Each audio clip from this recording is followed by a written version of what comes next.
Après la réalisation du nouveau centre aquatique intercommunal sur la place de l'ancien port à Luçon, c'est maintenant les abords de celui-ci qui sont actuellement en cours de réalisation, voire d'achèvement.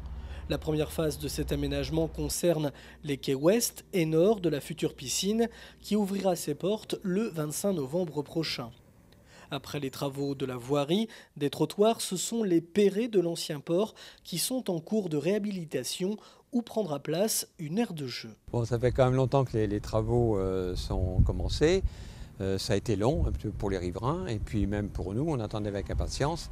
Donc là, la piscine doit ouvrir le mois prochain et la ville se devait de faire tous les abords pour que ce soit dans un bon état pour l'ouverture. Alors on y est. Là, le quai ouest va être fait la semaine prochaine, les enduits vont être faits l'année prochaine. Et puis derrière moi, il y a les parets du port, de l'ancien port, où on est en train d'aménager cet après-midi l'espace pour les boules, pour les bowling. Les amateurs de boules pourront venir s'exercer ici.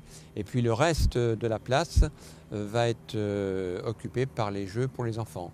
C'est le conseil municipal d'enfants qui va implanter ça, je pense qu'en début d'année prochaine, début 2018. Une première phase de travaux débutée en juin et qui va se terminer mi-novembre.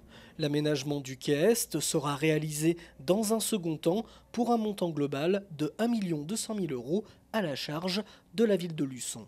La piscine, c'est la communauté de communes, tous les abords, c'est la ville. Donc 1,2 million, oui, ça a fait un gros budget pour cette année, en plus du centre-ville. Mais bon, c'est réalisé, c'est bien fait. Il va nous rester aussi les plantations à faire. Dès la semaine prochaine, on va commencer les plantations. On va bien arborer autour de cet espace pour qu'il soit gai, qu'il soit agréable à visiter. La tranche de la partie sud de l'ancien port, la place de la Clairaie, ainsi que le quai est du port sera réalisée en 2018 ou 2019.